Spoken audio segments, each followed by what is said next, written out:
probably midnight, maybe 1 o'clock in the morning, and I wake up due to a feeling of an evil presence so strong that it just woke me up out of a dead sleep. I couldn't move, and the first thing I did was pray to God. Give me the strength to move. I called God, I called the angels, I asked him to come immediately and help me. Didn't know what it was. All I knew is that it was the most evil presence I've ever experienced in my entire life. At that point, I was able to roll out of bed and walk into my daughter's room. And I saw her bed, and over it, she was almost encased in light, like a benevolent spirit or an angel, whatever, was protecting her.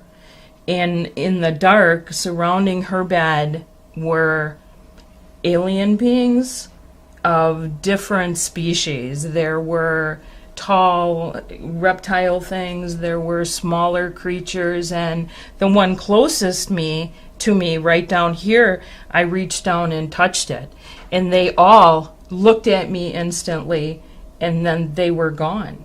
They're going to get in. The only thing that saved me was my relationship with God and believing in him and asking for him to help, and he came. And ever since then, whenever we experience this, we've had shadow people or creatures come into the house, and the first thing you do is pray to God, and you live it, and we believe it every single day. It is with us, with myself and with my children. And they know, don't be afraid. When we see this, if you pray to God, they will leave. And they leave. We came across one special case, and it happened to be a local case. What follows is the case of Bill D. Bill D was an experiencer that came to us. He was coming to my meetings, and he had a story to tell. And one of my investigators and I took the time to go to his home, set up a VHS recorder, and videoed him for 2 hours and get his testimony of what he'd been through down.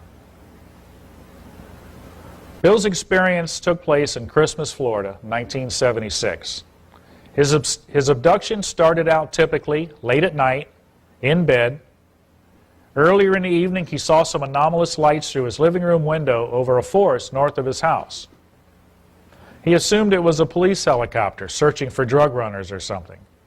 Whatever it was, it agitated his dogs for several hours thereafter. He eventually went to bed. He was lying in bed, kept wide awake by barking dogs, when paralysis set in. This is something we hear about the experiencers. First sensation they get is they start to feel this paralysis. He was unable to cry out. He could see nothing but a whitish gray, like a mist or fog, although he sensed someone or something was in his room. His wife didn't waken. The next thing he knew, he was being levitated above his bed. Then he had the sensation he was being suspended by what felt like a pole inserted into his rectum. By this time, he was alive with terror, but he couldn't scream. Here is where the story becomes very interesting. The following is an excerpt taken directly from the transcript of Mr. D's interview.